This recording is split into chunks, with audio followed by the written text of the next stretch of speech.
مایا voice میں خوش آمدید۔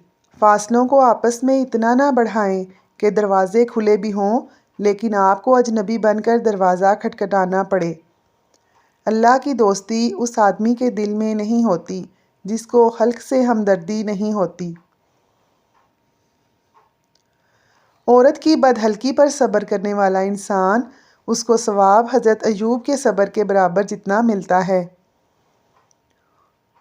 رشتوں کو بچانے کے لیے خود ایک قدم پیچھے ہٹ جانا بزدلی نہیں، انسانیت ہے۔ دعا نصیب والوں کو ملتی ہے، اس لیے جب کوئی آپ کو دعا دے تو اس کے لفظوں پر صدقے دل سے آمین کہو۔ یاد رکھنا، جو عورت بات بات پر ہنستی ہو اس کا مطلب ہے کہ وہ اندر سے بہت اکیلی ہے اور چاہت کی طلبگار ہے۔ اس کا دل بہت خوبصورت ہوتا ہے۔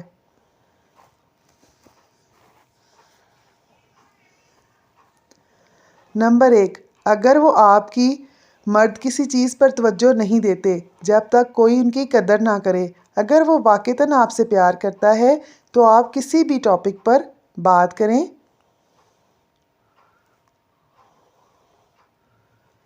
اسے توجہ دینے میں کوئی حرج نہیں ہوگا، آپ مانیں یا نہ مانیں، لیکن سچی محبت میں عورت کی آواز مرد کے دل کو چھو جاتی ہے۔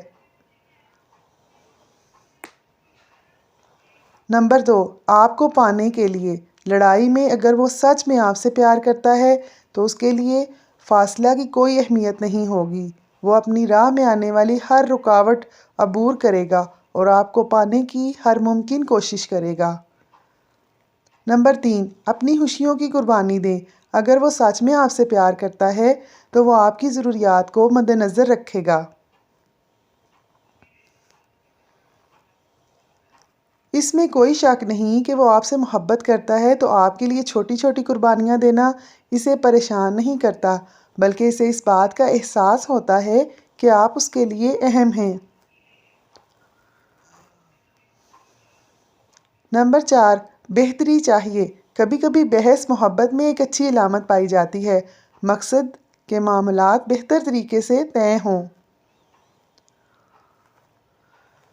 اس کا مطلب وہ درمیانہ اور توازن والا راستہ تلاش کرنا چاہتا ہے جس سے آپ دونوں خوش ہوں۔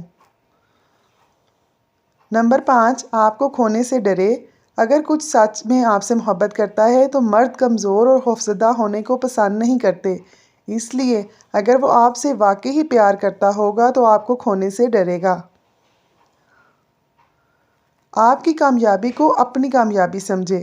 اگر آپ کا آدمی سچ میں آپ سے محبت کرتا ہے تو آپ کی کامیابیوں کو اپنی کامیابی سمجھے گا اور کبھی بھی آپ سے مقابلہ نہیں کرے گا۔ ناظرین، اگر آپ کو ہماری ویڈیو پسند آئے تو لائک ضرور کریں اور چینل کو سبسکرائب کر لیں۔ جزاک اللہ۔